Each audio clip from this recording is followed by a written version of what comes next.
আল্লাহ তুমি যে সুন্দর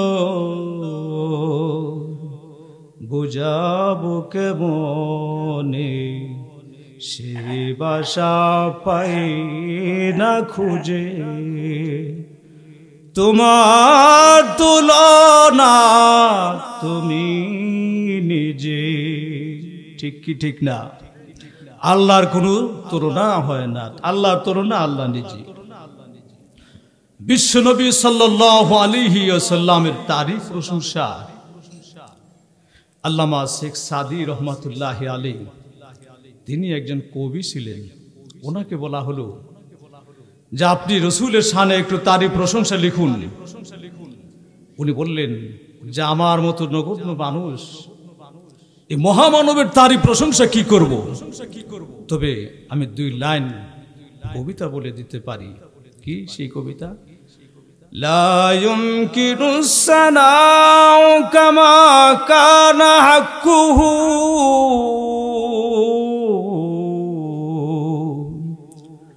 লা ইউমকিনুস সানাউ কামা কানা হাক্কুহু বা'দা খুদা বুজুর্গো তুই কিসসা মুখতাসর।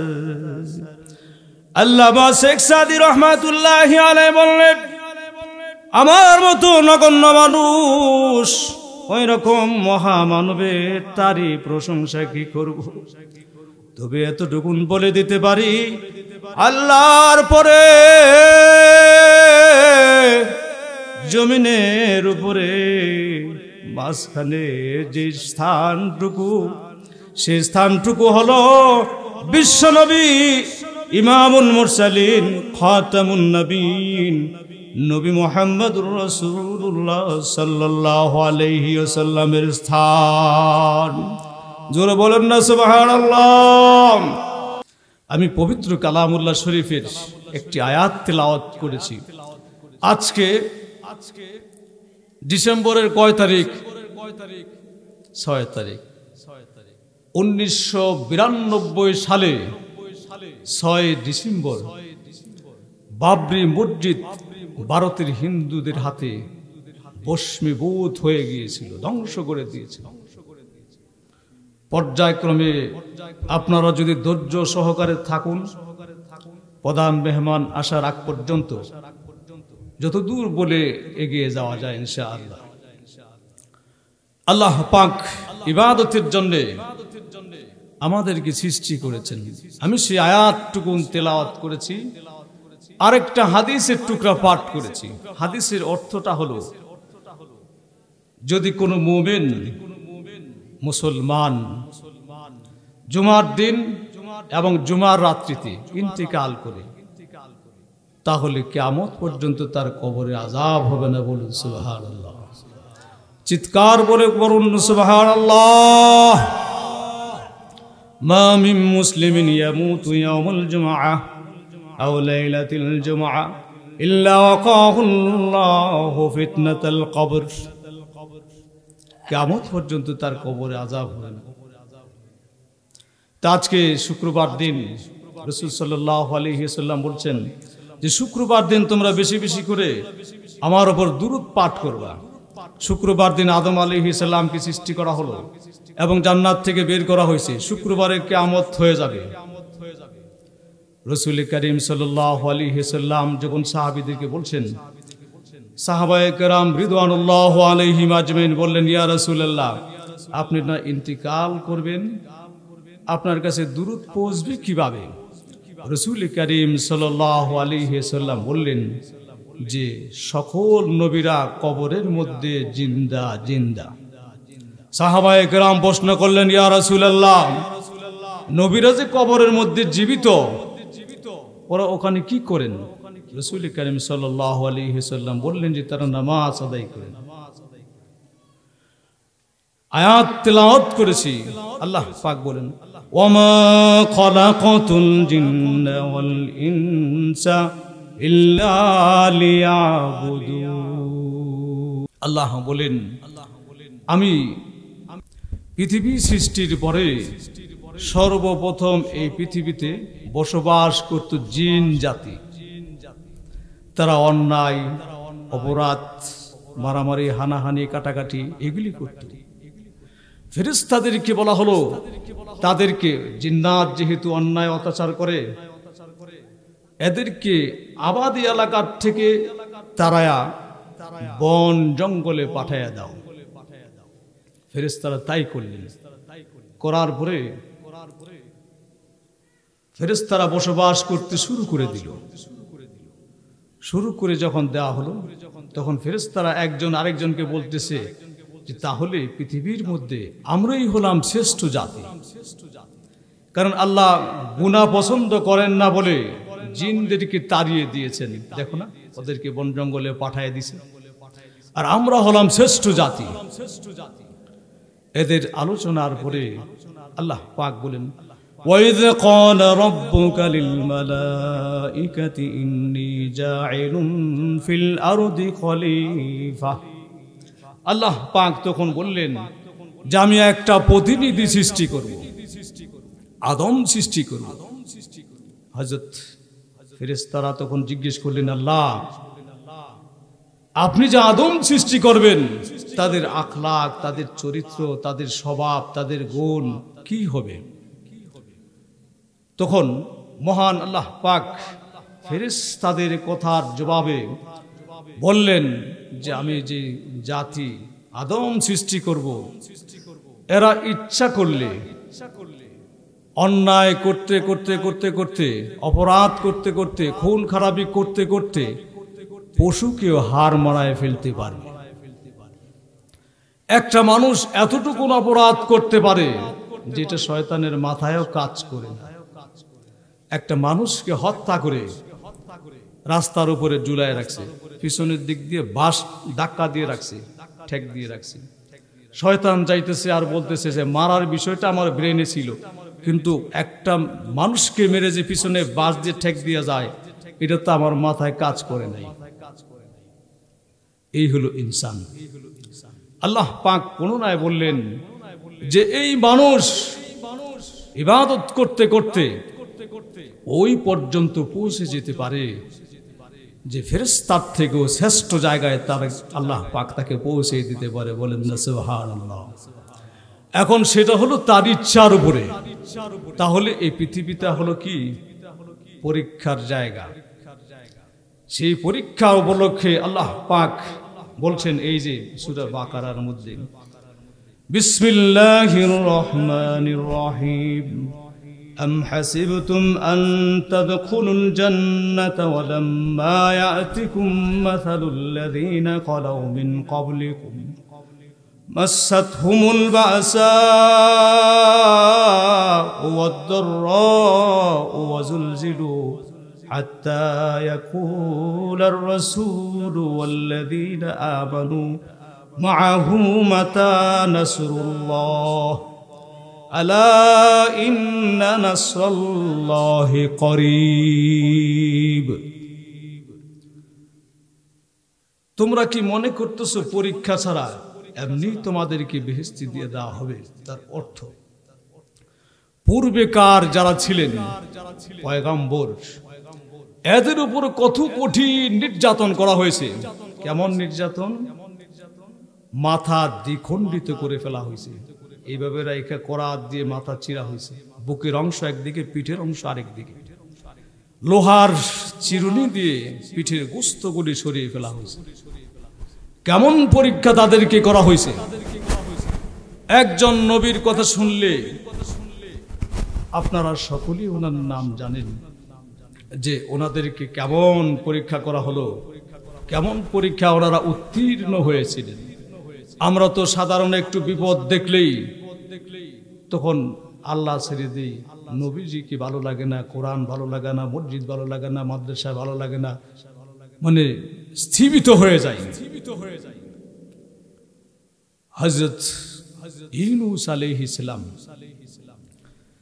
সূরা, পবিত্র কোরআন মাজিদে 114 সূরার মধ্যে একটা সূরা, সূরা ইউনূস। হযরত ইউনূস আলাইহিস সালাম মানুষদেরকে এই পরীক্ষার জন্য দাওয়াত করলেন দিনের দিকে ওয়া ইলাহুকুম ইলাহু ওয়াহিদ লা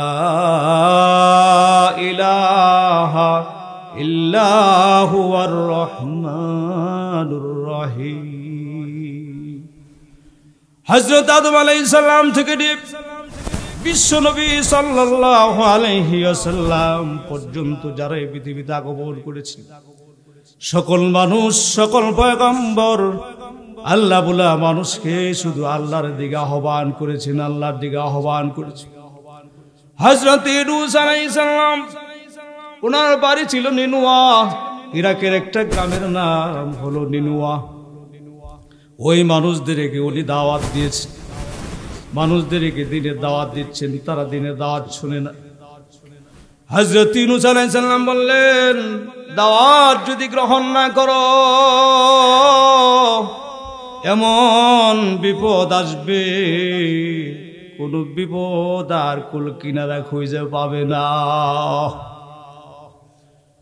হযরত ইউনূস আলাইহিস সালাম তাদেরকে সতর্ক করার পরে চিন্তা করতেছেন, তাদেরকে যে ভয় দেখিয়েছি, আল্লাহ যদি আযাব না দেন, আযাব তো আমার আয়ত্তে না। দেশের জনগণ যদি আমাকে জিজ্ঞেস করে, হে ইউনূস নবী, আপনি যে বলেছেন আযাব আসবে আল্লাহর পক্ষ থেকে, আযাব কই? আযাব তো আসে। হযরত ইউনূস আলাইহিস সালাম বাড়ি চলে এলেন। বাড়িতে আসার পরে বিবিকে বললেন, বিবি চলো, এই দেশে আর থাকবো না গো বিবি, হিজরত করে অন্যত্র চলে যাই। কারণ হিজরত করা হলো সকল নবীদের সুন্নত, এক জায়গা থেকে আরেক জায়গায় হলো হিজরত করা, চলে যাওয়া। কারণ আমরাও যে যারা আছি, আমরা কি এই পৃথিবীর মধ্যে একটা বারাটিয়া যেই রকম দৌড়ের মধ্যে থাকে, এর চেয়ে বেশি দৌড়ের মধ্যে আমরা, কি বলেন? এখানে যারা বসে আছি, মোবাইলে কেউ কথা বলবেন না, বিশ্বাস করবেন না। আমরা প্রথমে ছিলাম আলমে আরওয়াহ, রূহ জগতে, আসলাম মায়ের পেটে, মায়ের পেট থেকে দুনিয়ার পেটে, দুনিয়ার পেট থেকে কবরের পেটে, কবরের পেট থেকে কিয়ামতের মাঠে, কিয়ামতের মাঠ থেকে জান্নাত অথবা জাহান্নাম।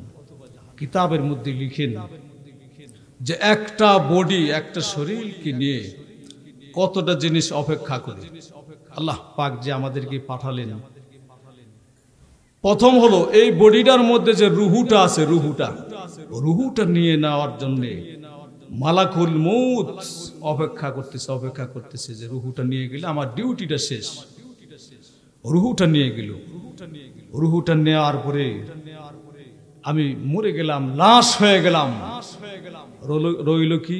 আমি যে জীবন ভর কামাই করেছি অর্থ সম্পদ, সে অর্থ সম্পদটা নিয়ে নেবে আমার ছেলে মেয়ে পরিবার, নিয়ে নেবে। দুইটা জিনিস চলে গেল। তারপর আমার লাশটা যে কবরের মধ্যে রাখা হবে, এই লাশ গোস্তটা খেয়ে ফেলবে পোকামাকড়ে, হাড্ডিটা খেয়ে ফেলবে মাটি। এই অবস্থায় যখন হাসরের মাঠে উঠব, হাসরের মাঠে তখন পাওনাদার বলবে, আল্লাহ তার কাছে আমি 10টা টাকা পাই। তো দুনিয়ায় আসাটাই আমার জন্য কি ফাও হয়ে গেল, ফাও হয়ে গেল। তখন মানুষ আফসোস করবে আর বলবে, যাদের ফাও হয়ে গেল, কিছুই করতে পারলো না, মিশামিশি কাটাইলাম জিন্দিগি, মিশামিশি কাটাইলাম জিন্দিগি, চোখে দেখা হারাইলাম বন্দিগি। মরণ এমন একটা জিনিস, কাউকে ছাড় দিবে। আসতেছে মরণের চিঠি, ডাকতেছে কবরের মাটি, সাদের যৌবন ধরছে বাটি, সন্ধ্যা কি আর দূর, মালিকুল মউত কত দূর। মৃত্যুটা এমন একটা জিনিস যে যেখানে থাকুক না কেন, মৃত্যু তাকে যথা সময়ে তাকে তারা করবেই করবে। এখানে আসার পরে আমার ছোট্ট ভাই বলছে, হুজুর একটা ওয়াজ করেন। এই ফাঁক দিয়ে এইটা বলি, হযরত সুলাইমান আলাইহিস সালামের সময় একটা লোক ওনার এখানে বসার পরে দেখা গেল যে একটা লোক তার দিকে বড় বড় চোখ করে তাকিয়ে আছে। হযরত সুলাইমান আলাইহিস সালামকে বললেন যে হুজুর, আমার ভয় হইতেছে, এই যে লোকটা যে আমার দিকে বড় বড় চোখ করে তাকায় থাকে, উনি কে? মালাকুল মউত। আমাকে আপনি তো বাতাস আপনার আল্লাহ পাক আপনার অধীনস্থ করে দিয়েছেন, আপনি বাতাসকে হুকুম করেন তিনি যেন আমাকে বাতাস আমার জায়গায় যেন আমাকে পৌঁছিয়ে দেয়। যখন হিন্দুস্তানে তাকে পৌঁছিয়ে দেওয়া হলো, পৌঁছানোর পর মালাকুল মউত ওখানে এসে উপস্থিত হয়ে গেল। উপস্থিত হওয়ার পরে এখন ওই লোকটা তাকে জিজ্ঞেস করতেছেন যে ওইখানে এমন বড় বড় চোখ করে তাকায় আসিল, কারণটা কি? আমার লিস্টের মধ্যে ছিল যে বেলা এতটা, এত সময়, এত মিনিটে তোমার রূহ কবজ হবে এমন জায়গায়। আমি চিন্তা করতেছি যে জেরুসালেম শহর থেকে হিন্দুস্তানে তোমার জান কবজ করা হবে, এখানে পৌঁছতে তো অনেক সময়ের ব্যাপার। এখন দেখলাম ওখানে তাকায় দেখতেছিলাম যে এটা কি তুমি না অন্য কেউ। আয়সা দেখি এখানে যে সঠিক সময় দিয়ে আল্লাহ পাক তোমাকে আমার সামনে উপস্থিত রেখে দিয়েছেন। এখন এই লোকটা বলতেছে যে ভাই, এই যে জঙ্গলের মধ্যে কেউ নাই, আমার ইন্তেকাল হয়ে গেল, আমাকে কে দাফন পরাবে, কে মাটি দিবে, কে কাফন পরাবে? তখন মালাকুল মউত বলতেছে, জানাজা কাফন মাটি নাহি রে তোর নসিবে, জানাজা কাফন মাটি নাহি রে তোর নসিবে, তোর লাশ খাবে বনের কুকুর আর সিগালে। হযরত আলী রাদিয়াল্লাহু তাআলা আনহু ইলমে মারফতের কিতাবের মধ্যে লেখেন, একজন মানুষ যখন ইন্তিকাল হয়ে গেল, কবরের পাশে যে এক পথিক যে বলতেছিল, ও ভাই কবরের বাসিন্দা কেমন আছে? সে বলতেছেন, ভাই আমি যে কবরে চলে এসেছি, বলুন আমার যে আসার সময় 3টা ছেলে রেখে এসেছিলাম, ওদের কি অবস্থা? দাঁড়ানো ব্যক্তিটা বলতেছে, ভাই তুমি যাওয়ার সময় যে সম্পদগুলি রেখে গিয়েছিলে, তোমার মৃত্যুর পরে তোমার 3 ছেলে সেইগুলি বাগযোগ করে নিয়ে তাদের নামে খারিজ করে ফেলেছে। কোন ক্রমে তুমি যদি আমার রিটার্ন দুনিয়াতে ফেরত চলে আসো, তোমার থাকারও জায়গা হবে না, খাওয়ারও জায়গা হবে না। ওই লোকটা জিজ্ঞেস করতেছেন, ভাই এখন বলো তোমার অবস্থা কি অবস্থা, কবরের মধ্যে কেমন আছো? তখন সেই লোকটা বলতেছে, ভাই আমার কবরে আসার পরে কয়েকদিন যাওয়ার পরে মাটি আমার কাফনের কাপড়গুলি খেয়ে ফেলেছে, শুধু ওই পর্যন্ত ক্ষান্ত হয় নাই, পোকামাকড় গুলি আমার শরীরের গোস্তগুলি খেয়ে ফেলছে। এখন আমার নাকের ছিদ্রি দিয়ে পোকা ঢুকে, কানের ছিদ্রি দিয়ে বের হয়। আমার দুঃসংবাদ মুসিবতের কথা আমার ছেলে মেয়েদেরকে যে বলে দিও। এমন একটা সময় সকলেরই আসবে। হযরত ইউনূস আলাইহিস সালাম বিবিকে বললেন, বিবি চলো আমরা এই জায়গায় আর থাকবো না। দেশ ছেড়ে অন্যত্র চলে গেলেন। যার পরে বিশ্রামের জন্য যখন বসছেন, ওই দেশের এক দেশের বর্ডার পার হয়ে আরেক দেশে যখন গেলেন, ওই দেশের বাদশা ছিল জালিম বাদশা। বাদশা করলেন কি, বাদশা ছিল লম্পট, দুশ্চরিত্রের অধিকারী। তার কাছে খবর গেল যে একজন পথিক এসেছেন, তার সঙ্গে অত্যন্ত সুন্দরী একজন মহিলা আসছে। বাদশাহ বললেন যে তাহলে তাকে নিয়ে এসো। নিয়ে আসার পরে হযরত ইউনূস আলাইহিস সালাম আল্লাহর কাছে দোয়া করতেছেন, আল্লাহ কি পরীক্ষার মধ্যে পড়ে গেলাম, কঠিন পরীক্ষা। এই দেশের বাদশাহ আমার দেশের জালিমের থেকে আরো বড় লম্পট। তখন ওই বাদশাহ হযরত ইউনূস আলাইহিস সালামের স্ত্রীর দিকে হাত বাড়াবেন। হযরত ইউনূস আলাইহিস সালামের বিবি আল্লাহর কাছে দোয়া করতেছেন, আল্লাহ আমার স্বামী যদি সত্যি পয়গম্বর হয়ে থাকেন, ওনার ইজ্জতে আমার ইজ্জতকে আপনি হেফাজত করুন। আরে আরো জোরে বলেন না সুবহানাল্লাহ। কথা বুঝেন নাকি? বুঝা যায় আমার কথা? বুঝেন? হযরত ইউনূস আলাইহিস সালাম পেরেশান হয়ে গেলেন। যখন হাত বাড়ালো সঙ্গে সঙ্গে প্যারালাইসিস হয়ে গেল। তখন ওই বাদশা চিন্তা করতেছে যে এই লোকেরা কোত্থেকে এই অদ্ভুত মহিলা নিয়ে এলো, যে হাত বাড়াইলে আমার হাত অবশ হয়ে যায়, গ্লাস ফিট করা জায়গা, মানুষকেও ডাকতে পারে না। এখন বুঝতেছে যে ওনার কাছে ক্ষমা চাই, বলতেছে যে আমাকে মাফ করে দেন। আল্লাহ পাকের ইচ্ছা হলো হযরত ইউনূস আলাইহিস সালামকে একা করে দিবেন। ওনার সঙ্গে দুই ছেলে নিয়ে পথ চলতে চলতে কত দূর যাওয়ার পরে মাঝখানে একটা নদী পড়ে গেল। নদী পাড়ি দিবেন কিভাবে? তখনকার যুগের নিয়ম ছিল যে নদীর পাড়ে কেউ যদি বিপদে আটকে যায়, তখন টিলার মধ্যে উঠে এইরকম লাল নিশানা নাড়াইলে বিমানের অথবা ওই যে জাহাজের যে নাবিক, সে বুঝতে পারে যে এখানে একজন মানুষ বিপদগ্রস্ত হয়ে গেছে, তাকে উদ্ধার করতে হবে।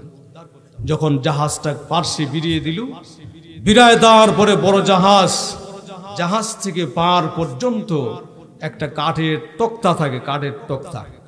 হযরত ইউনূস আলাইহিস সালাম চিন্তা করতেছেন যে ওনার সঙ্গে দুই ছেলেকে যদি একত্র করে কোলে করে জাহাজে ওঠার চেষ্টা করে, তাহলে তো কেউই উঠতে পারবে না। একটা ছেলে পারে, আরেকটা ছেলেকে কোলে নিয়ে উনি জাহাজের দিকে যাচ্ছেন। এক দুই কদম দেওয়ার সঙ্গে সঙ্গে পা পিছলে পানির মধ্যে পড়ে গেলেন। পানির মধ্যে পড়ে যাওয়ার পরে হযরত ইউনূস আলাইহিস সালাম চিন্তা করতেছেন, আমার জান বাঁচাবো নাকি ছেলের জান বাঁচাবো। উনি ওনার জান বাঁচিয়ে উপরে যখন উঠছেন, তৎক্ষণাৎ একটা মাছ এসে হযরত ইউনূস আলাইহিস সালামের ছেলেটাকে মুখে করে নিয়ে পিছে ব্যাগ দিয়ে চলে গেল। যাওয়ার পরে কত দূর যাওয়ার পরে দেখলো একটা চর এলাকা। ওই চর এলাকার মধ্যে যে মুখ বের করে একটা পথিক পেল, পার করে বলতেছেন যে এটা হযরত ইউনূস আলাইহিস সালামের পয়গম্বর, ইউনূস পয়গম্বরের সন্তান, তাকে তোমরা সেভ করে রাখো বলে সে চলে গেল। হযরত ইউনূস আলাইহিস সালাম নদীর মধ্যে থেকে দেখতে পাইলেন উপরে যে ছেলেটা ছিল, জঙ্গলাত থেকে একটি বাঘ এসে ওই ছেলেটাকে মুখে কামড় করে নিয়ে গেল। হযরত ইউনূস আলাইহিস সালাম কেমন পরীক্ষার মধ্যে পড়ে গেলেন। আম হাসিবতুম আন তাদখুলুল জান্নাতা ওয়ালাম্মা ইয়াতিকুম মাসালুল লাযীনা খালাউ মিন ক্বাবলিকুম।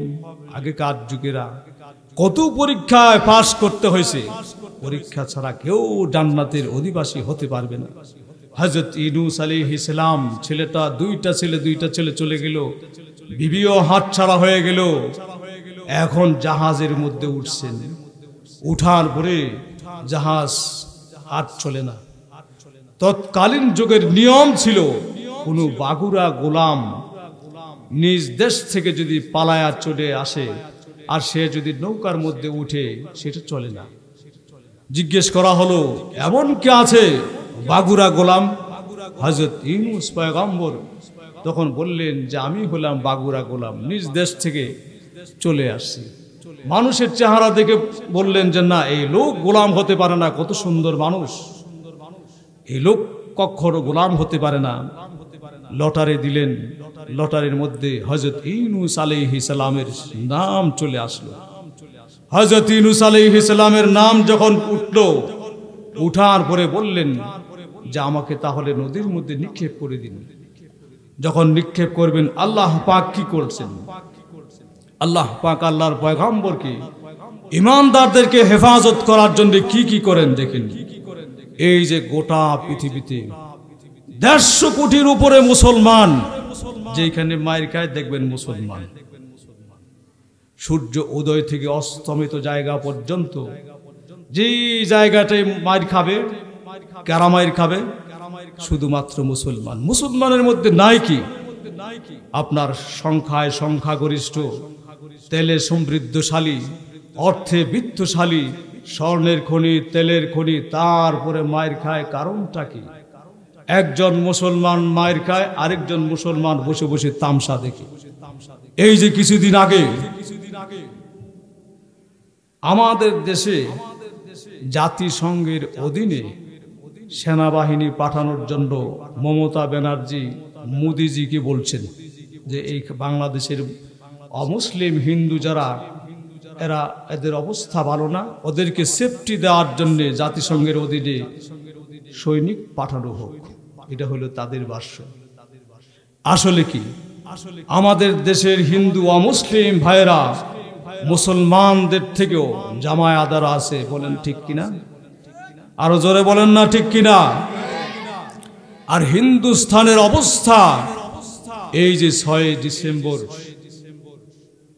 বাবরি মসজিদকে ধ্বংস করে দিল। ধ্বংস করে দেওয়ার পরে আহমদাবাদ, মুজাফফরনগর, মা বোনদের অঙ্গ কেটে তারা ফুটবল খেলেছে। আমরা বলবো বাংলাদেশের মুসলমান যে বাংলাদেশে জাতিসংঘের অধীনে সৈনিকের প্রয়োজন নাই, হিন্দুস্তানে জাতিসংঘের অধীনে সৈনিক প্রেরণ করুন মুসলমানদের জানমাল সেফটি দেওয়ার জন্য। কারণ ওই দেশের মুসলমান তাদের নিরাপত্তাহীনতা ভোগে। এই যে আজকে প্রধান মেহমান হিন্দুস্তানের, জিজ্ঞেস করে দেখিয়েন, ভারতের রাস্তায় মুসলমান চলে, হিন্দুও চলে। হিন্দুদের জন্য রাস্তার মাঝপথ, মুসলিমদের জন্য সাইড পথ। এই হলো এদের অবস্থা, এই হলো এদের দেশের গণতন্ত্র। কেন হলো এমনটা? এমনটা হওয়ার কারণ হলো একজন মুসলমান আরেকজন মুসলমানের মধ্যে ভ্রাতৃত্ব বন্ধন নাই। গোটা পৃথিবীতে 80 লক্ষ ইহুদি গোটা পৃথিবীটা নাচায়, মুসলমানেরা এক হতে পারে না। তার কারণ কি? মুসলমানেরা যদি এক হইতো, নারায়ে তাকবীর আল্লাহু আকবার স্লোগান দিয়ে যদি সামনে অগ্রসর হতো, বন্যার পানি আসলে পিপিলিকার গর্তের ভিতরে যখন পানি ঢুকে, আমার নিজ চোখে দেখেছি, পিপিলিকার গর্তের মধ্যে পানি ঢুকলে ওইটা ফুটবল হয়ে যায়, ফুটবল হয়ে যায়। বাতাস স্রোত যেদিকে যায় ওইটা ওইদিকে যায়, একটা পিঁপড়াও মরে না। গোটা পৃথিবীর মুসলমানগুলি যদি একত্র হয়ে যেত, নারায়ে তাকবীর স্লোগান দিত, তাহলে মুসলমানের আজকে এই অধঃপতন হতো না। আপনারা কি বলুন, ঠিক না? আমরা দোয়া করি আল্লাহ সকল মুসলমানকে এক এবং ন্যাক করে দেখ, বলেন আমিন। হযরত ইউনূস আলাইহিস সালাম কেমন মুসিবতের মধ্যে পড়ে গেলেন, আল্লাহ পাক ওনাকে সেফটির ব্যবস্থা কি করলেন? ওই যে পানিতে যে পড়বেন, আল্লাহর ব্যবস্থা কি? উনি তো পয়গম্বর। আল্লাহ পাক কালামে মাজিদে বলেন, ফালতাকামাহুল হুত ওয়া হুয়া মুলিম। আল্লাহ পাক আগ থেকে ওইখানে একটা বিশাল আকৃতির মৎস্য মাছ রেডি করে রাখছেন, বলেন না সুবহানাল্লাহ। ওই মাছটা তাকে পেটে নিয়ে রাখলেন। হযরত ওমর ইবনে খাত্তাব রাদিয়াল্লাহু তাআলা আনহুর সময় একজন ইহুদি পাদ্রী এসে ওনাকে প্রশ্ন করলেন, এমন কোন কবর আছে যে কবরেও দৌড়ায়, লাশও দৌড়ায়? মাছের ভিতরে হযরত ইউনূস আলাইহিস সালাম ঢুকছেন, এটা হলো লাশ, কবর হলো মাছ। যে জবাব দেন, জবাব যদি দিতে না পারেন তাহলে বুঝবো যে ইসলাম ধর্ম সঠিক না। তাওরাত কিতাবের মধ্যে আছে তার বিস্তারিত বিবরণ। আপনি যদি বিবরণ দিতে না পারেন, এবং বানায়া দলিল দিলে হবে না, কোরআন দিয়ে দলিল দিতে হবে।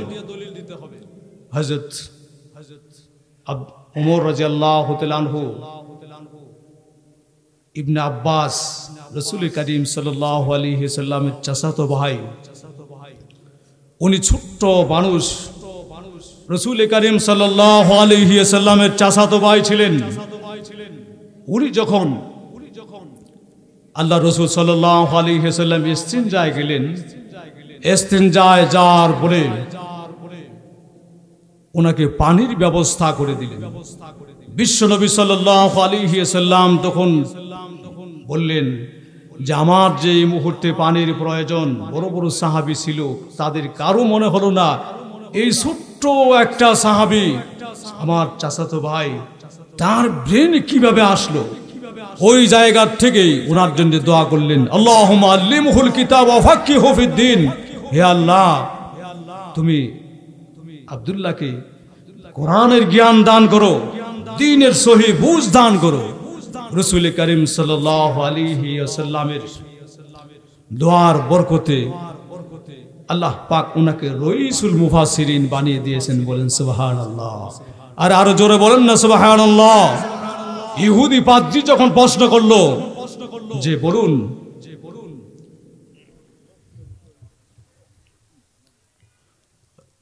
যখন বললেন যে কোরআন থেকে জবাব দিতে হবে,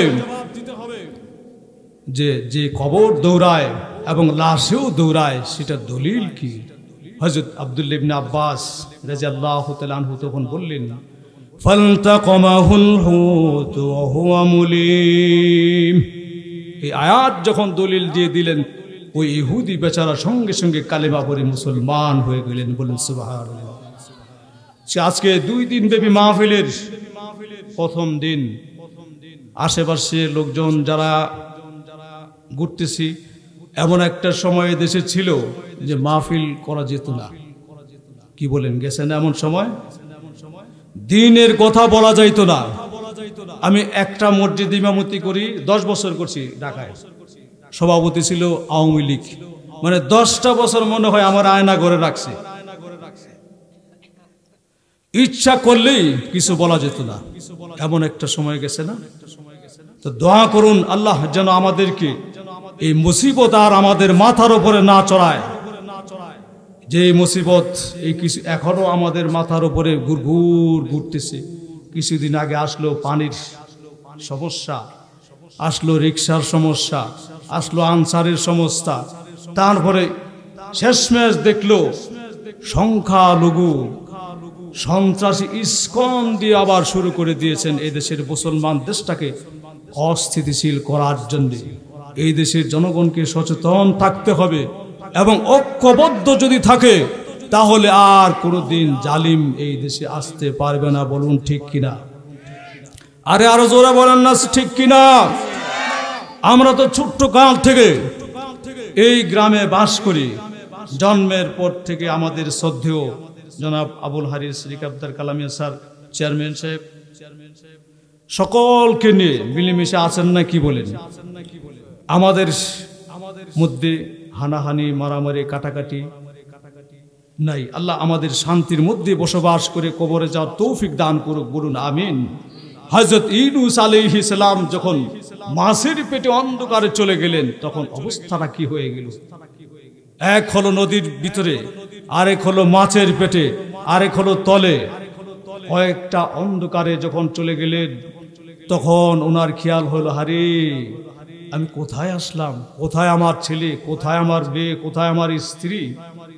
এখন উনি ওখানে যে বলতেছেন, লা ইলাহা ইল্লা আনতা সুবহানাকা ইন্নী কুনতু মিনাজ জালিমিন।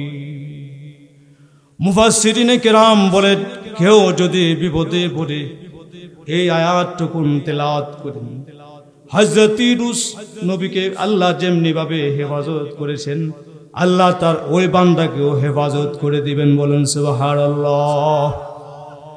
বিশ্বনবী সাল্লাল্লাহু আলাইহি ওয়াসাল্লাম বলেছেন, আমার উম্মতের নিরাপত্তার গ্যারান্টি হলো 2টা। একটা হলো আমি নবী যতক্ষণ পর্যন্ত মাটির উপরে থাকব ততক্ষণ পর্যন্ত একভাবে আমার সকল উম্মতকে ধ্বংস করে দেওয়া হবে না। আমার যখন ইন্তিকাল হয়ে যাবে, আমি যখন এই পৃথিবীতে আর থাকবো না, আমার উম্মত থেকে যাবে। আমার উম্মতরা যদি বিপদে পড়ে, ওই বিপদ থেকে বাঁচার পন্থা আমার রাসূল কি বলে গিয়েছে, বলছেন ওহুম ইস্তাগফিরুন, তারা যদি তওবা করে খালেস দিলে আমার আল্লাহ তাদের মাথার উপর থেকে বিপদ ছড়ায়া দেবেন না। বলেন সুবহানাল্লাহ। আমরা যদি বিপদের পড়ি তাহলে এটি বলবো, লা ইলাহা ইল্লা আনতা সুবহানাকা ইন্নী কুনতু মিনাজ জালিমিন। ফাস্তাজাবনা লাহু ওয়া নাজ্জায়নাহু মিনাল গাম্মি ওয়া কাযালিকা নুনজিল মুমিনিন। আমাদের দেশের আরেকটা সমস্যা হলো, সেটা হলো যৌতুক। আমি আয়াতটা বলছি, যৌতুক হলো ওই রকম হারাম শুয়োরের গোশত খাওয়া যেই রকম হারাম, যৌতুক দেওয়া যেই রকম হারাম, নেওয়া সেই রকম হারাম। দেখা যায় যে ছেলে মেয়ে, ছেলেদেরকে বাড়ির থেকে সম্পত্তি দেয়, জমি দেয়, সব কিছু দেয়, মেয়েদেরকে দিলেও ও এমন জায়গার মধ্যে দেয় যেটা ভাইয়ের কাছে ছাড়া বিক্রি করা তার কোনো পক্ষে সম্ভব না। এবং ভাইয়ের কাছে বিক্রি করলেও 5 লক্ষ টাকার জমি সে 20,000 টাকা ধরায় দেয়। তারপরে বলে যে কাতি মাস আর মৃত্যুর আগ পর্যন্ত আসে না। রাসূল সাল্লাল্লাহু আলাইহি ওয়াসাল্লাম বলছেন, কেউ যদি তার অংশকে বঞ্চিত করে দেয়, মুসলমান হিসাবে সে আল্লাহর কাছে জান্নাতের যেই রকম অংশ পাইত, আল্লাহ তার জান্নাতের অংশ কেটে দিবেন। সেই জন্য বাপদের উচিত এই রকম না করা। কোরআনের বিধান আছে, সেই বিধান অনুযায়ী ফয়সালা হবে। 2 মেয়ে যত দূর পাবে, 1 ছেলে তত দূর পাবে। আরেকটা হলো, যেহেতু মেয়েদের বিষয় বললামই, বলে ফেলি, এই যে আমরা যখন ওযু করি, ওযু করার সময় যাদের নাক ফুল থাকে মেয়েদের, ওযুর মধ্যে এর থেকে চুলের গোড়ার থেকে থুতনির নিচ পর্যন্ত, এক কানের লতি হইতে আরেক কানের লতি পর্যন্ত সমস্ত মুখমণ্ডল ধৌত করা একটা ফরজ। তো মেয়েদের যে নাকের ছিদ্রি থাকে, ওই নাকের ছিদ্রিতে পানি পৌঁছাইতে হবে। আমার বলার উদ্দেশ্য হলো, নাকের ছিদ্রি করে নাকের ফুল দেওয়া হয়, ওই নাকের ফুলটা দেওয়াতে কোনো সওয়াবও নাই, কোনো গুনাহও নাই। বরংস বড় বড় মুফতিয়ানে কেরাম, ওনাদের সঙ্গে আমি কথা বলেছি, ওনারা বলছেন যে মেয়েরা যদি নাক ফুল না ব্যবহার করে ওইটি ভালো। তার যদি মনে চায় যে নাক ফুল দিয়ে আলগা টিপ আছে সেটা দিতে পারে। যেহেতু আমাদের মুহতারাম আজকের আমার পরম শ্রদ্ধ অতিথি, উনি একটা মেয়েদের শিক্ষা বিদ্যাপীঠের প্রধান, বলে দিলাম স্যারে শুনলে, স্যারের উছিলা অনেক মানুষ শুনে যাবে। আমরা হয়তো একসময় বেঁচে থাকবো না, কিন্তু মাস্টারটা জারি থাকুক। বুঝছেন তো? মেয়েদের নাক ফুল যেটা, ওই নাক ফুলটা দেওয়াতে তার কোনো সওয়াবও নাই, কোনো গুনাহও নাই। বরংস যদি নাক ফুলের ছিদ্রি থাকে তাহলে ওদের সময় পানি পৌঁছাইতে হবে, ফরজ গোসল হইলে অবশ্যই পানি পৌঁছাইতে হবে। এই হলো মাসলা। হযরত ইউনূস আলাইহিস সালাম, আর আমরা যৌতুক খাবো না। এই যৌতুকের কারণে আরেকটা জিনিস হলো, মেয়েদের গায়ে আক্রমণ করা, ওইটা হলো কাপুরুষের লক্ষণ। স্ত্রীদেরকে মারা, আপনি আপনার স্ত্রীকে মারলেন, 20 বছর পর আপনার মেয়ে আরেক জায়গায় বিবাহ হয়ে গেল, তখন খবর আসবে আপনার মেয়েকে ওই জামাই মারে, আপনি তখন কারোর কাছে বলতে পারবেন না, লেফটিনের মধ্যে যায় কাঁদতে হবে। সেই জন্য এই বদঅভ্যাস যাদের আছে ছেড়ে দিব ইনশাআল্লাহ। হযরত ইউনূস আলাইহিস সালাম তখন ওনার মনে হয়ে গেল যে হারে আমার তো কেউ নাই। তখন খেয়াল হয়ে গেল আল্লাহ পাক কিভাবে ওনাকে উদ্ধার করবেন। ফাস্তাজাবনা লাহু ওয়া নাজ্জায়নাহু মিনাল গাম্মি ওয়া কাযালিকা নুনজিল মুমিনিন। তিনি যখন কালেমার বাক্য পাঠ করেছেন, মাছের ভিতরে এমন উদ্বেগ সৃষ্টি হলো, হযরত ইউনূস আলাইহিস সালামকে সাগরের পাড়ের মধ্যে যে ওনাকে উবলিয়ে দিলেন, মুখ থেকে বের করে দিলেন। আল্লাহ পাক আগ থেকেই ওইখানে একটা কদু গাছ লাগিয়ে রেখেছিলেন, লাউ গাছ। হযরত ইউনূস আলাইহিস সালাম ওই লাউ গাছের তলে 3 দিন পর্যন্ত অবস্থান করলেন। যখন সুস্থ একটু হয়ে গেলেন, প্রথম খুব দুর্বল ছিলেন, সুস্থ হয়ে যাওয়ার পরে চিন্তা করতেছে যে গাছটা তো মরে যেতেছে, গাছটা কে আমার ক্ষতি করলো, গাছটা কে জানি কাইটা দিয়েছে। হযরত ইউনূস আলাইহিস সালাম খুঁজতে খুঁজতে খুঁজতে খুঁজতে একটা পোকা পাওয়া গেছে, যে এই পোকাটা এই গাছটার শিকড়টা কাইটা দিয়েছে। কেটে দেওয়ার পরে পোকাটাকে হাতে নিয়ে উনি বলতেছে, হে পোকা, তুই আমার এত বড় ক্ষতি করে দিলি, আমার আশ্রয়ের স্থলটা বিনাশ করে দিলি, করলি কি কাজটা? আল্লাহ পাক তখন ওহী নাজিল করে দিলেন। আল্লাহ পাক তখন বললেন, ইউনূস, এই গাছ কি তুমি লাগাইছো নি যে মরে গেছে বলে তোমার কষ্ট হচ্ছে? হযরত ইউনূস আলাইহিস সালাম পয়গম্বর, তখন আরো বলতেছেন যে তুমি যে বলছো নিনওয়াবাসীদেরকে ধ্বংস করে দেওয়ার জন্য, আমি আল্লাহ যে তাদেরকে বানাইছি তাদেরকে যে ধ্বংস করব, আমার কি মায়া হয় না? হযরত ইউনূস আলাইহিস সালাম বুঝলেন যে আল্লাহ পাক আমাকে ইশারা দিয়ে ফেলছেন, আবার যেতে হবে ওই জায়গায় যেখান থেকে আমি আসছি। হযরত ইউনূস আলাইহিস সালাম ওখান থেকে নদীর পাড় থেকে হাঁটতে হাঁটতে এক বস্তিতে যখন গেলেন, যাওয়ার পরে এক লোক দেখলো, সুন্দর একজন মানুষ, জিজ্ঞেস করতেছে যে হুজুর, আপনার একটা ছেলেকে মাছে নিয়ে গিয়েছিল। জি। কোথায়? কয় ছেলেটাকে তো আমাদের এখানে রাখছি। ছেলেটাকে নিয়ে আসলেন। যখন নিয়ে আসলেন, বাপ ছেলে একত্র হয়ে একজন যখন কোলাকুলি শুরু হয়ে গেল, এতক্ষণ ছিল ইন্না লিল্লাহ, এখন হয়ে গেল আলহামদুলিল্লাহ।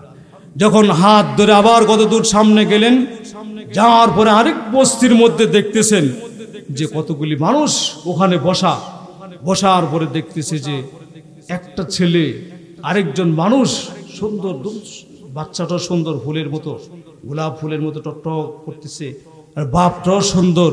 জিজ্ঞেস করতেছে যে আমাদের বাড়িতে যে ছেলেটা, সেটা তো তার চেহারার মধ্যে মিলে। জিজ্ঞেস করতেছে যে হুজুর, আপনার একটা ছেলে কি বাঘ নিয়ে গিয়েছিল? হ্যাঁ। জংলার বাঘ এসে আমাদের কাছে আপনার একটা ছেলে রেখে গিয়েছিল, আসেন, আমরা তো আপনার ছেলেকে আপনার হাতে দেওয়ার জন্য এই পর্যন্ত অপেক্ষা করতেছি, বলুন না সুবহানাল্লাহ। ওই ছেলেকে যখন দেওয়া হলো, দেওয়ার পরে 4 জনের মধ্যে কয়জন হলো? কয়জন? 3 জন হয়ে গেল। হযরত ইউনূস আলাইহিস সালামের স্ত্রী বাদশার দরবারে আটক। বাদশা যখন হাত দেওয়ার চেষ্টা করে, তখন পঙ্গু হয়ে যায়। 1 বার 2 বার 3 বার যখন তার দিকে হাত বাড়ায়, পঙ্গু হয়ে যায়, শেষ। ওই বাদশা তখন বললেন যে আপনি দোয়া করুন, আমি যদি সুস্থ হয়ে যাই তাহলে আপনার স্বামী যে ধর্মের অনুসারী, আমি সেই কালিমা পড়ে মুসলমান হয়ে যাব। তখন ভালো হয়ে গেল। ভালো যখন হয়ে গেছে, সৈনিকদের বলল যে ওই যে মুসাফির, ওই মহিলার স্বামী, ওনাকে খুঁজে বের করে নিয়ে আসো। বললেন যে না। তারা গেল ওখানে। যাওয়ার পরে হযরত ইউনূস আলাইহিস সালামের কোনো হদিস নাই, উনি নাই। বললেন যে মহারাজ, ওই মুসাফির তো নাই। বললেন যে তাহলে রাষ্ট্রীয় কোষাগারে মেহমানখানায় এই মহিলা থাকবে, তোমরা তার পাহারার জিম্মায় থাকবে যতক্ষণ না উনি চলে আসেন। হযরত ইউনূস আলাইহিস সালাম যখন এই 2 ছেলে নিয়ে এই দেশে যখন আসলেন, বিবির সঙ্গে যখন সাক্ষাৎ হয়ে গেল, বিবি জিজ্ঞেস করতেছে, হে পয়গম্বর কেমন আছেন? পয়গম্বরও জিজ্ঞেস করে, বিবি তুমি কেমন আছো? তখন হযরত ইউনূস আলাইহিস সালামের স্ত্রী বলছেন, হে আমার প্রাণের স্বামী, আল্লাহ পাক আপনার ইজ্জতে আমার ইজ্জতকে হেফাজত করেছেন। বলেন সুবহানাল্লাহ। তার চাকর বাকরদেরকে বলে দিয়েছেন, ওই মুসাফির যদি আসে তাহলে আমার সঙ্গে যোগাযোগ করার ব্যবস্থা করে দিবা, মোলাকাত করার ব্যবস্থা করে দিবা। হযরত ইউনূস আলাইহিস সালাম যখন আসছেন, বাদশা সাদর সম্ভাষণ জানিয়ে ওনাকে ওনার শাহী মহলে নিয়ে কালেমা পড়ে মুসলমান হয়ে গেল। বলেন সুবহানাল্লাহ। আর উনি যে এই দেশে আসলেন, ওনার দেশের অবস্থা কি হয়ে গেল? উনি যে তাদের কওমকে বলছেন যে আযাব চলে আসবে, আযাব চলে আসবে। আযাব যখন আসছে কাউকে আল্লাহ পাক ছাড় দেয় নাই, ইল্লা কওমা ইউনূস, শুধু কওম ইউনূস আলাইহিস সালামের কওমকে ছাড় দিয়েছেন। কেন ছাড় দিয়েছেন? কেন? তার কারণটা কি?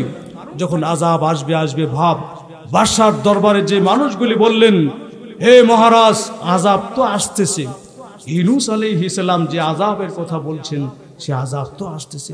বাদশা তখন বললেন, যাও তাড়াতাড়ি খুঁজে বের করো ইউনূস পয়গম্বর কোথায়। তারা সারাটা দেশ তন্ন তন্ন করে খুঁজলো, খোঁজার পরে দেখলো যে হযরত ইউনূস আলাইহিস সালাম আর নাই নাই নাই হযরত ইউনূস আলাইহিস সালাম নাই। তখন ওই লোকগুলি এসে বললেন যে হুজুর, ও মহারাজ, ইউনূস আলাইহিস সালাম তো নাই, কিন্তু তার আল্লাহ তো আছে। তার আল্লাহ যে আছে, আল্লাহ কি না করতে পারে। আল্লাহ পাক কত শক্তিশালী। আপনার দেখেন, আল্লাহ যদি কোনো কিছু করার ইচ্ছা করেন, ইচ্ছাটাই যথেষ্ট, কুন ফায়াকুন হয়ে গেল। দেখেন না আমাদের দেশের কি অবস্থা। অনেকে বলছে, আমার অনুযায়ী এখানে সব দলের মানুষ থাকতে পারেন। আমাদের এই যে গেল যে সরকারটা, অনেকেই বুঝছে এবং বলছে মৌত পর্যন্ত, মৃত্যু পর্যন্ত এটা ছাড়বে না ক্ষমতা। তার যখন পতন হয়ে গেল বেলা 2টার সময়, ওই আইনউদ্দিন আল আজাদ গজল গাইতো, তার মেয়ের জামাই আমাকে বলতেছে, হুজুর হাসিনা তো পালায় গেছে। আমি কই আমার বিশ্বাস হয় না, বিশ্বাস হয় না। তারপরে শাহবাগ গেলাম, শাহবাগ যাওয়ার পরে দেখতেছি যে শেখ সাহেবের ছবি মোটামুটি কাঁচাই লেছে ভাঙ্গা। এরপরে বুঝলাম যে ঠিক রে, উড়াল দিয়ে মনে গেছে।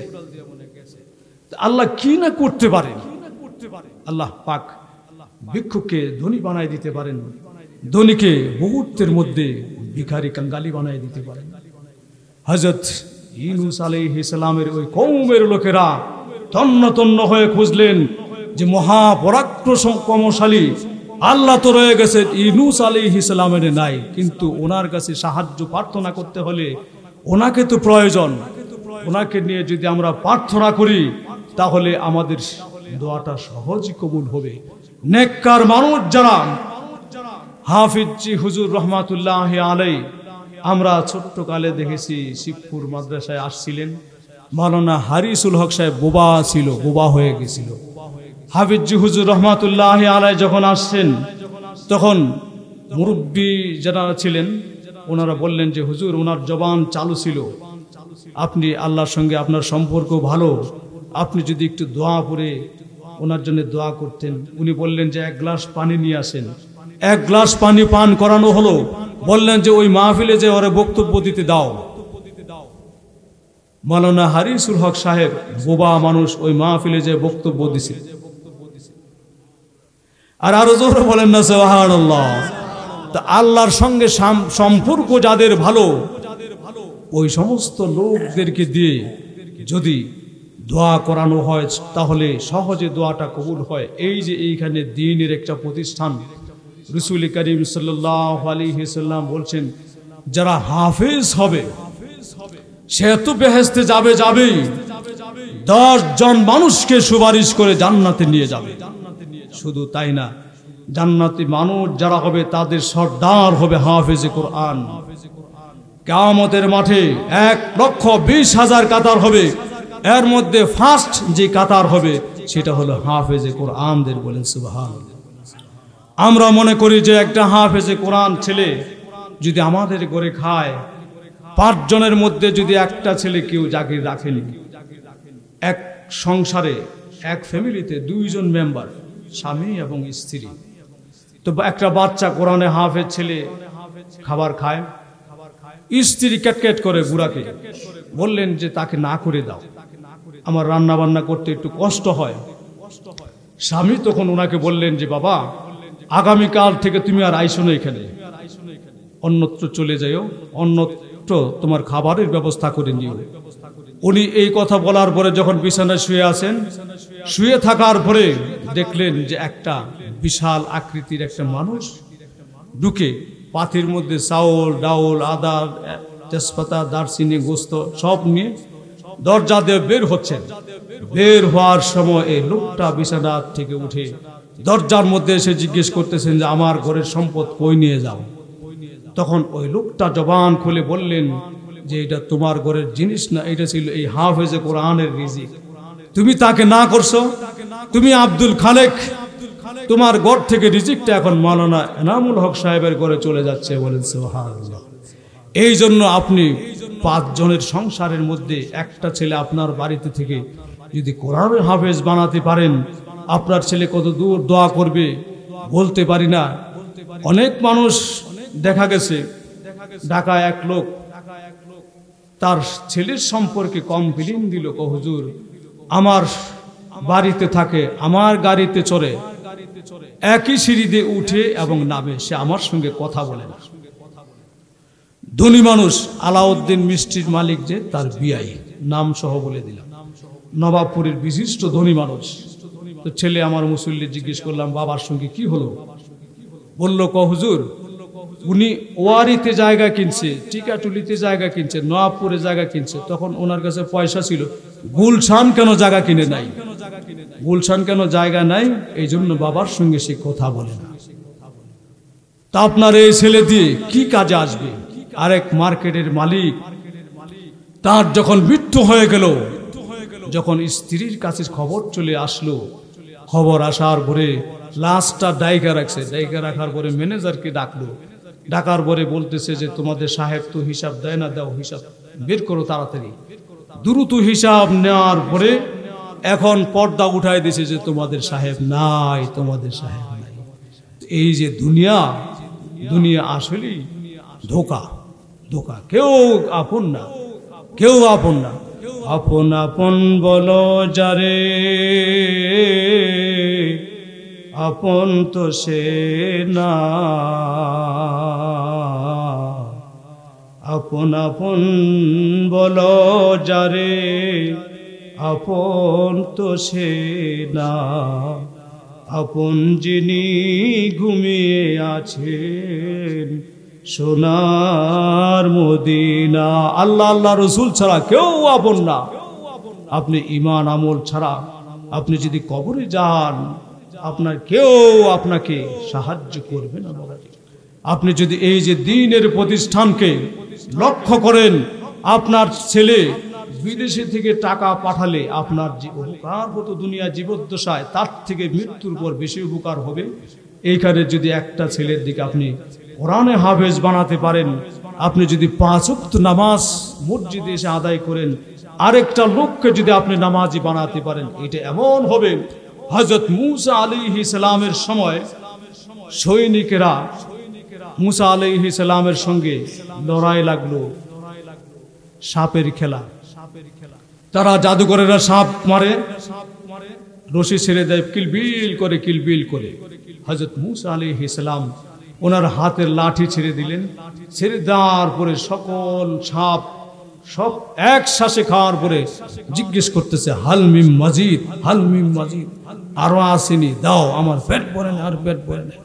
এখন সৈনিকেরা, ওই জাদুকরেরা, তাদের যে লিডারকে বলতেছে যে মহারাজ, আমরা তো কোনো ভাবে ওনার সঙ্গে কুলিয়ায় উঠতে পারি না। কেন?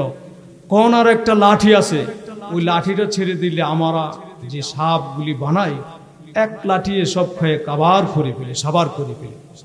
তখন বলল তাহলে কি করা যায়? ওই লাঠিটা দেখি ওনার কাছ থেকে ছিনিয়ে নিয়ে আসা যায় কিনা। ঠিক আছে, লাঠিটা দেখো নিয়ে আসা যায় কিনা। হযরত মূসা আলাইহিস সালাম ঘুমিয়ে আছেন, ঘুমানোর পরে একটা জাদুকর যে ওই লাঠির পিছনে পিছনে যে আগার দিক দিয়ে স্পর্শ লাগলো, হাত লাগার সঙ্গে সঙ্গে ফুস করে সাপ হয়ে গেছে। হযরত মূসা আলাইহিস সালাম ঘুমান, কিন্তু সাপ কিন্তু আর ঘুমায় না। আপনি আমি একটা মানুষকে যদি নামাজি বানিয়ে কবরে যেতে পারি, আমি আপনি কবরে অনাদিকাল ঘুমিয়ে থাকবো। বাবাজি, আমাদের নেক কোনদিন ঘুমাবে না। তা আমরা রাজি আছি না ইনশাআল্লাহ?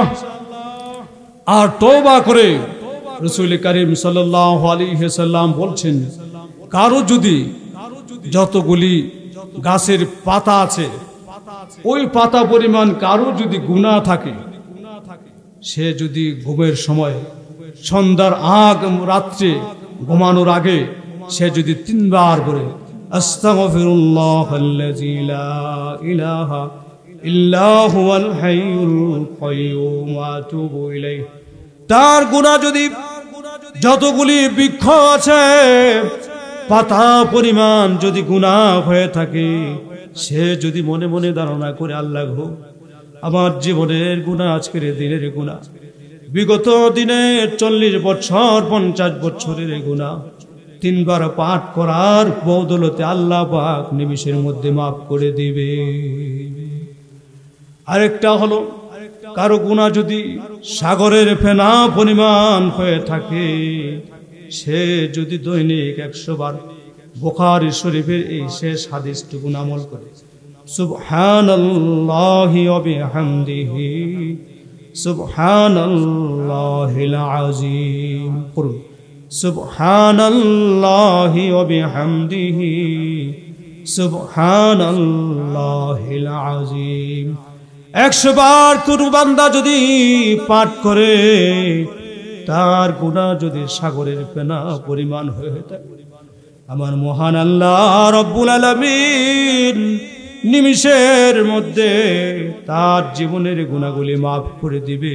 তার তওবাটা যদি এমন হয়ে থাকে, তওবা নসুহ ছিল একজন লম্পট দুশ্চরিত্রের অধিকারী। রাজ দরবারে সে মহিলা সেজে কাজ করত, মহিলা সাইজে কাজ করত। হঠাৎ করে রানীর একটা গলার হার হারায় গেল। বাদশার কাছে যখন সংবাদ পৌঁছলো রানীমার গলার হার হারায় গেছে, বাদশা তখন নির্দেশ দিলেন যত চাকরানী আছে সকল চাকরানীকে লাইন ধরে দাঁড় করিয়ে তাদেরকে চেক করো, চেক। নসু নামের যে লোকটা ছিল সে ছিল পুরুষ, কিন্তু মহিলা সেজে ওই বাড়িতে কাজ করত। চেহারা মেলি বাপ মানুষ বুঝতো না এটা যে পুরুষ। নসু তখন চিন্তা কর, আমি তো গলার হার নেই নাই, কিন্তু এইখানে আমাকে যখন উলঙ্গ বিবস্ত্র করে দেওয়া হবে, আমার তো 12টা বেজে যাবে, আমার হাত যাবে না, এমনি যখন দেখবে আমাকে ক্রস ফায়ার দিয়ে ফেলবে। নসু যখন লাইন দাঁড় করানো হলো, একজনকে চেক করতেছে, 2 জনকে চেক করতেছে, চেক করার পরে পরে যখন দেখতেছে পাচ্ছি না, নসু আল্লাহর সঙ্গে কানেকশন করে বসে আছে। আল্লাহর সঙ্গে কানেকশন কেমন? হযরত বেলাল হাবশী রাদিয়াল্লাহু তাআলা আনহু মসজিদে নববীতে আযান দিতেন, আযান তার সুন্দর হতো না। মুসল্লিরা যখন বৃদ্ধি হয়ে গেল, বিশ্বনবী সাল্লাল্লাহু আলাইহি সাল্লামকে বললেন, ইয়া রাসূলুল্লাহ, এখন তো অনেক মুসলমান হয়ে গেছে, কত সুললিত কণ্ঠে আযান দেওয়ার মতো লোক তৈরি হয়ে গেছে। হে আল্লাহ রাসূল, আপনি বেলালকে আযান দিতে নিষেধ করুন। আল্লাহ রাসূল সাল্লাল্লাহু আলাইহি ওয়াসাল্লাম হযরত সাদ রাদিয়াল্লাহু তাআলা আনহুকে আযান দেওয়ার নির্দেশ দিয়ে দিলেন। সকল সাহাবায়ে কেরাম ঘরে ফিরে চলে গেলেন, ঘুমের ঘরে বিভোর অচেতন হয়ে গেল। হযরত বেলাল হাবশী রাদিয়াল্লাহু তাআলা আনহু মসজিদের কোনায় বসে বসে আল্লাহর সঙ্গে কানেকশন দিয়ে বসে আছে, বলতেছেন, আল্লাহ, ইসলামের জন্য আমি যত কষ্ট করেছি আপনি তো দেখেছেন। কালেমা গ্রহণের অপরাধে আমার পিঠের নিচে অঙ্গার দিয়ে উপরে পাথর চাপা দিয়ে রেখেছিল। আল্লাহ গো, সাহাবীদের পরামর্শে আপনার বন্ধু আমার চাকরি থেকে অব্যাহতি দিয়েছেন, আপনি আমার চাকরি পারমানেন্ট ব্যবস্থা করে দিন। হযরত বেলাল হাবশী রাদিয়াল্লাহু তাআলা আনহু মসজিদের কোনায় বসে বসে কাঁদছেন। মসজিদে নববীতে অন্য সাহাবী আযান দিয়ে দিলেন, লোক লোকারণ্য হয়ে গেল। হযরত জিবরাইল আলাইহিস সালাম আসার পরে বলতেছেন, ইয়া রাসূলুল্লাহ, আজকে কি মদিনার মসজিদে আযান হয় নাই গো? বললেন আজকে তো অনেক সুললিত কণ্ঠে আজান হয়েছে। হযরত জিবরাইল আলাইহিস সালাম বললেন, ইয়া রাসূলুল্লাহ, অন্য দিনের আজান 7 আসমান ভেদ করে আল্লাহর আরশে আজিম যায় পৌঁছতো। বলুন না সুবহানাল্লাহ। আজকের আজান পৌঁছে নাই, নাই নাই নাকি ওই বেলাল নাই। হযরত রাসূল করিম সাল্লাল্লাহু আলাইহি ওয়াসাল্লাম তৎক্ষণাৎ হযরত বেলাল হাবশী রাদিয়াল্লাহু তাআলা আনহুকে ডেকে বললেন, বেলাল, বুঝতে পেরেছি তোমাকে না করার পরে তুমি মনে হয় হেড অফিসের সঙ্গে যোগাযোগ করে বসে আছো। ও বেলাল, তুমি আজান দিয়ে দাও।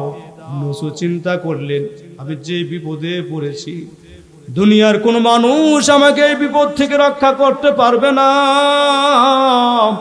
আমি হেড অফিসের সঙ্গে যদি যোগাযোগ করি, আল্লাহ আমাকে হেফাজত করবে। আল্লাহর কাছে ডাক দিয়ে খালিস দিলে তওবা করলেন।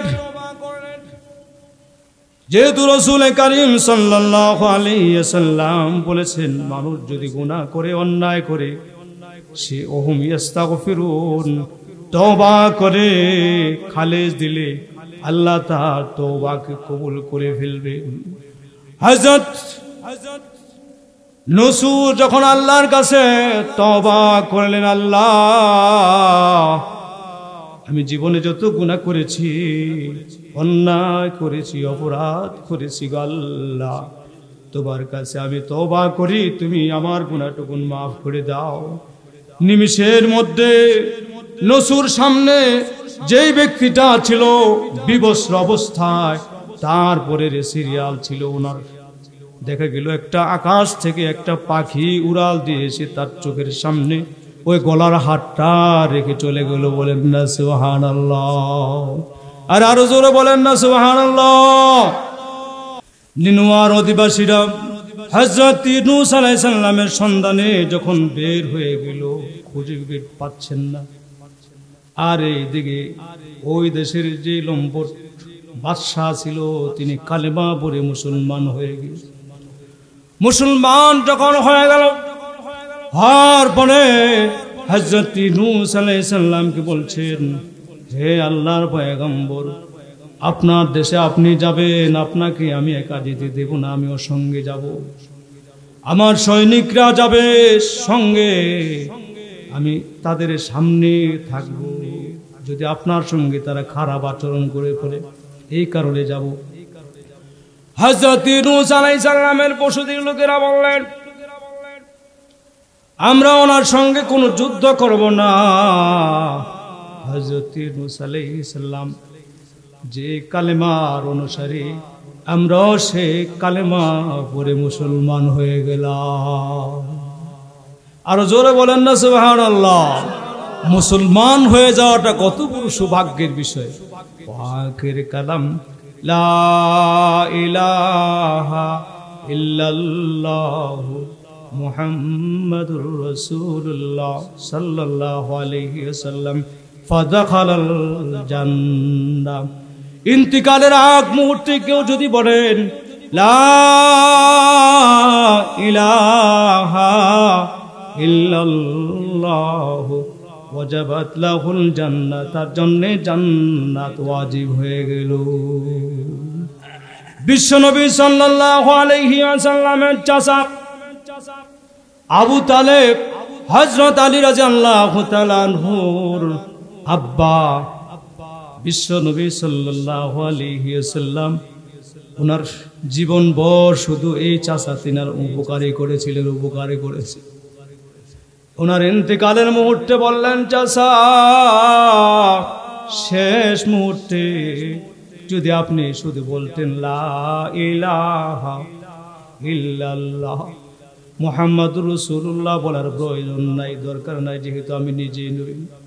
আমি আপনার সঙ্গে ওয়াদা দিলাম, হাসরের মাঠে গামছা পায়দা হলো আপনাকে জান্নাতে পৌঁছে দিব। বলুন সুবহানাল্লাহ। আবু তালেব বিমান আনবেন বাপ, পার্শ্বে আবু জাহেল, উতবা, সাইবা কানের মধ্যে কুমন্ত্রণা দেওয়া শুরু করে দিল। আবু তালেব শেষ মুহূর্তে যদি তোমার এতিম ভাতিজার কথায় কালেমা পড়ে নিজ ধর্ম ত্যাগ করে মুসলমান হয়ে মৃত্যুবরণ করো, জীবনভর মানুষ তোমাকে ভর্ৎসনা করবে। আবু তালেব তখন বললেন, ভাতিজা আমি জানি তুমি সত্য নবী, তুমি সত্যি পয়গম্বর। আবু তালেবের শাস্তি কেমন হবে? অমুসলিম ছিল, কালেমা পড়ে নাই, কিন্তু জীবনভর রাসূলুল্লাহ সাল্লাল্লাহু আলাইহি ওয়াসাল্লামকে সাপোর্ট দিয়েছিলেন। হাসরের মাঠে ওনার শাস্তি হলো এক জোড়া আগুনের জুতা পরিয়ে দেওয়া হবে।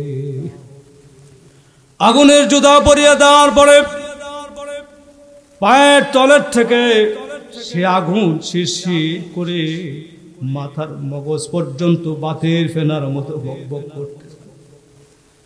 আবু তালেবকে জিজ্ঞেস করা হবে, আবু তালেব কেমন আছো? আবু তালেব বলবে, আমাকে মনে হয় যেন জাহান্নামের সবচেয়ে বড় কষ্টের মধ্যে রাখা হচ্ছে, সবচেয়ে বেশি শাস্তি আমাকে দেওয়া হইতেছে। বলা হবে না আবু তালেব, তোমাকে তোমার ভাতিজাকে সাপোর্ট করার কারণে ঈমান গ্রহণ করো নাই, তারপরেও আল্লাহ তোমাকে কম শাস্তি দিয়েছে। এই হলো এক শাস্তি, যার কারণে মাথার মগজ পর্যন্ত বাতের ফেনার মতো বকবক করবে। ঈমান যদি না নিয়ে যেতে পারে বাবাজি, তাহলে দুনিয়ায় আসাটা এর থেকে ভালো ছিল। ইমানদার হলো এমন একটা জিনিস, ইমানদার যতক্ষণ থাকবে এই পৃথিবী তার জন্য থাকবে। হযরত নূহ আলাইহিস সালাম সামনে অগ্রসর হবেন। দুই দেশের ওনার দেশের নিনুয়ার বাদশাহ তখন বললেন, আমি হযরত নূহ আলাইহিস সালামের ধর্মের অনুসারী হয়ে গেলাম, ওনার সঙ্গে আর যুদ্ধ করব না, আমাদের যুদ্ধের আর প্রয়োজন নাই।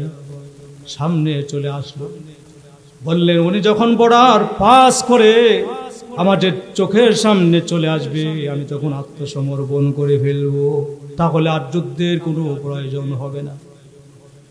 দুই দল যখন সামনে চলে গেলেন, নিনুয়ার বাদশাহ যিনি ছিলেন তখন উনি সারেন্ডার করে ফেললেন। হযরত নূহ আলাইহিস সালামের কষ্টের বদলতে আল্লাহ পাক দুই দেশকে ঈমানের উপরে অবিচল করে দিলেন। বলেন সুবহানাল্লাহ। এই জন্য আল্লাহ বলেছেন, আম হাসিবতুম আন তাদখুলুল জান্নাতা ওয়ালাম্মা ইয়াতিকুম মাসালুল লাযীনা খালাউ মিন ক্বাবলিকুম মাসাতহুমুল বাসাউ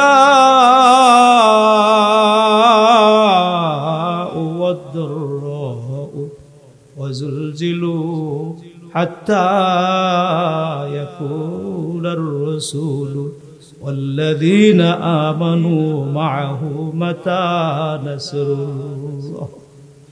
আল্লাহর নবীকে বললেন, ইয়া রাসূলুল্লাহ, আমাদের উপরে যে এত বিপদ, কেন এত বিপদ? ঈমান আনার কারণে মুসিবত। অমুসলিম ভাইরা কত সুখ শান্তি থাকেন, কত সাজসজ্জা ভাবে থাকেন, ঈমানদার মানুষ কেন এত কষ্ট করেন? তার কারণ কি? কিতাবের মধ্যে লেখেন, একজন জালিম মানুষ ছিল, তার মৃত্যুর সময় সে খাইতে চাইছে সমুদ্রের মাছ। পার্শ্বের বাজারের মধ্যে থেকে মাছ কিনে নিয়ে এসে তার আত্মীয় স্বজন তাকে খাওয়াই দিলেন, তার ইচ্ছা পূরণ হয়ে গেল। একজন নেককার মানুষ পানি পান করবে মৃত্যুর সময়, বাচ্চা পানি আনতে গেছে, তার পায়ের আঘাতে মাটির কলসটা ভেঙে গেল। ফেরেশতা আল্লাহকে জিজ্ঞেস করলেন, আল্লাহ, একজন জালিম জীবনভর কোনো দিন আপনাকে ডাকে নাই, আপনি তাকে মৃত্যুর সময় সমুদ্রের মাছ তার নদীর পাড়ে এনে খাওয়ালেন, আর নেককার মানুষ তাকে আপনি এইভাবে কেন অবহেলিত করলেন? আল্লাহ পাক জবাব দিলেন, উনি যখন ওই যে বদকার লোকটা, তার একটা নেক ছিল, আমি নেকটা দুনিয়ায় তাকে মাছ খাওয়ায় তাকে পুষিয়ে দিয়েছি, দুনিয়ায় পরিশোধ করে দিয়েছি। আর তার একটা গুনাহ ছিল, সে গুনার কারণে আমি তার পানি পান করানোর থেকে বিরত রেখে তার যে একটু কষ্ট হয়েছে তার গুনাহটা আমি মাফ করে দিয়েছি। নারায়ে তাকবীর। কালকে দোয়া করবেন পাগলা মসজিদের খতিব, ওনার সঙ্গে আমি অনেক মাহফিল করেছি, ভালো আলেম, ওনার হাতে দোয়া করে যাব আগামীকাল। তারপরে তাবারকেরও ব্যবস্থা থাকবে। তারপরে এইখানে যে দ্বীনের প্রতিষ্ঠান আছে আপনাদের কাছে রইল, এই যে ছোট্ট ভাই শাহিন, হাফেজ শাহিন, হাঁটি হাঁটি পা পা করতে করতে আজকে অনেক দূর নিয়ে আসছেন আমাদের কাছে। এর একটা ভবিষ্যৎ আমরা দেখতে পাচ্ছি। এই মাদ্রাসাটা একদিন এই ছোট্ট থাকবে না, এটা দাওরায়ে হাদিস পর্যন্ত আমাদের এলাকার জন্য সুনামধন্য একটা প্রতিষ্ঠান হিসাবে আল্লাহ কবুল করুক, বলেন আমিন। আমার কথাবার্তায় যদি কেউ ভুল ব্যথা পেয়ে থাকেন আমাকে আল্লাহর রাস্তায় ক্ষমা করে দিবেন। তারপর আমার এই ওস্তাদ, যার পিছে ঘুরে ঘুরে ছোট্টকালে ওয়াজ এদিক সেদিক গেছি, ইয়া করছি, ওনাকে বসায় রাখা এতক্ষণ কথা বলাটা আমার ঠিকও হয় নাই। অনেক লোক আমার ক্লাসমেট ছিল, আমার বাবার সাথী ছিল। আমি আপনাদের জন্য দোয়া করি, আপনারা আমার জন্য দোয়া করুন। আল্লাহ সকলকে নেক হায়াত দান করুন। ওয়া আখির দাওয়ানা আলহামদুলিল্লাহি রাব্বিল আলামিন। আসসালামু আলাইকুম ওয়া রাহমাতুল্লাহ।